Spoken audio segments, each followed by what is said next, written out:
Bright Duty. Every student matters. Hello, dear students. Welcome to another lecture. In this class, we are going to begin with the Canterville Ghost written by Oscar Wilde, which is a part of Class 12 fiction novel and poem. Now, the name of this novel in itself is very suggestive of the fact that we shall be reading about a ghost that lives in the Canterville Chase. Canterville Ghost, because we are going to talk about the ghost that lived, that haunted the Canterville Chase.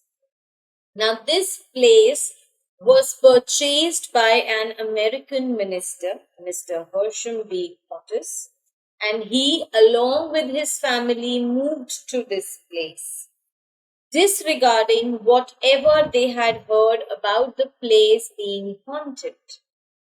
He believed that nothing of that sort was true, and he moved to that place with his family. In the beginning, they got a lot of signs indicating the presence of the ghost in the house, but they did not pay any attention to that as well.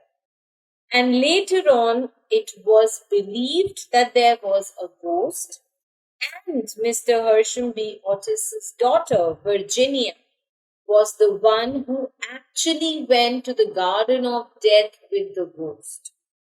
After she returned, she announced to the entire family that the ghost was at rest. What happened there at the Garden of Death, nobody knows.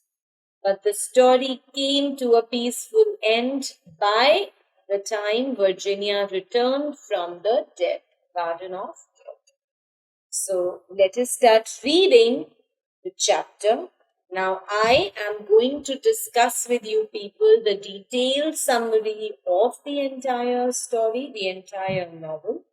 I shall discuss with you the important themes of this novel, the character sketches of all the people who we are going to talk about, as well as some of the important questions by the end. So without much ado, let us begin with the novel now. So as I told you, Mr. Hersham B. Otis, who was an American minister, he purchased the Canterville Chase from Lord Canterville. Now, Canterville Chase, according to Lord Canterville, has been the home for the Canterville family. So, for generations, the home belonged to the Canterville family. He informed Mr. Otis that the house was fully furnished, but there was a ghost in the house that had haunted the house for centuries, because of which most of the people who lived in this Canterville Chase felt very uncomfortable and left the abode. Mr. Otis laughed at at Lord Canterville's mention of the ghost and the fact that he believed that the place was haunted. He said that the Otis family, his family came from America. They were a modern family belonging to a modern country, and they did not believe in any such things.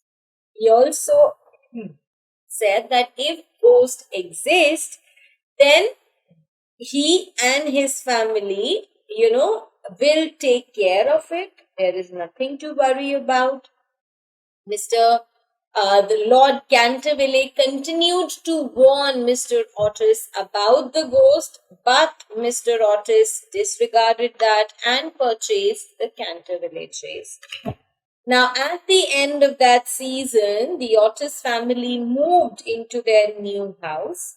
His family included his wife, Mrs. Otis, their oldest son, who was Washington, their daughter, Virginia E. Otis, and they had twins who were called by the name the Star and the Stripes because they were always together.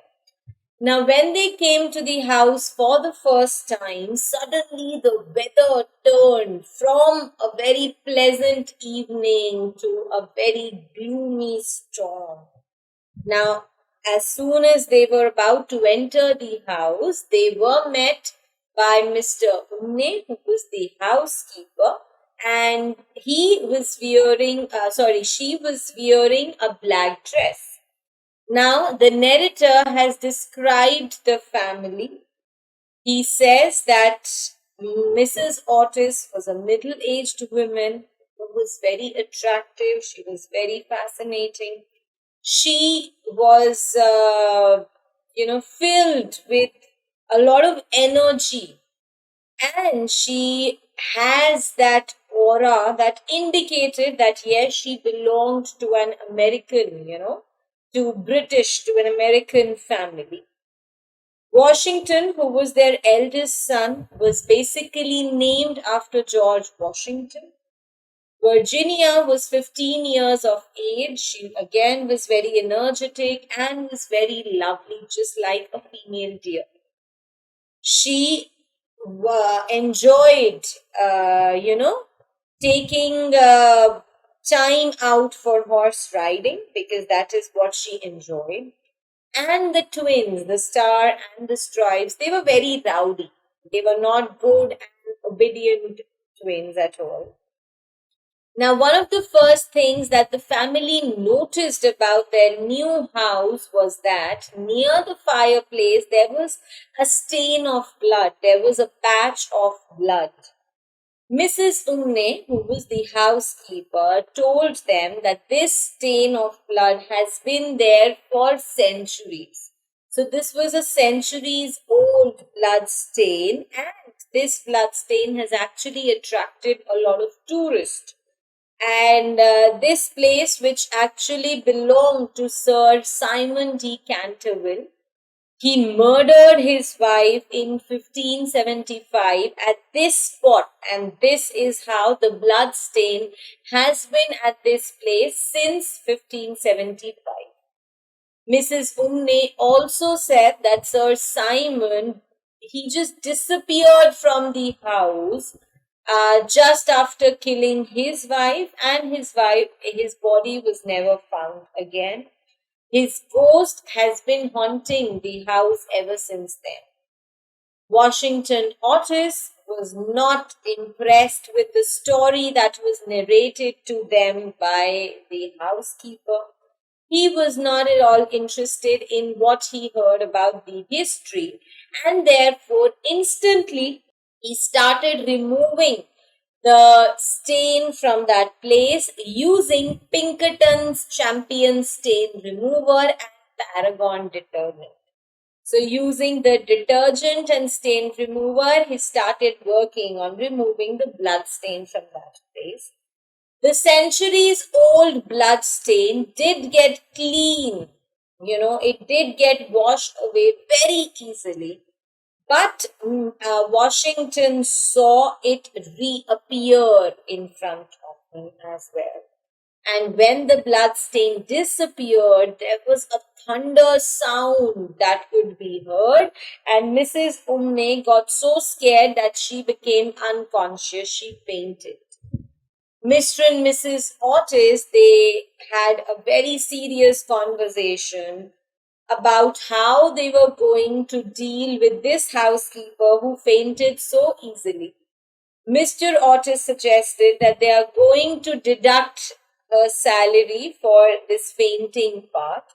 And he says that the moment she will get to know that her salary is to be deducted, if she will faint, so she will stop fainting now. Now, about the thunder, he said that, England obviously was very overcrowded, and therefore this thunder sound was not that common. And since such an uncommon thunder sound was heard by the housekeeper, Mrs. Umne, that is why she fainted. So this is how they explained the entire scenario.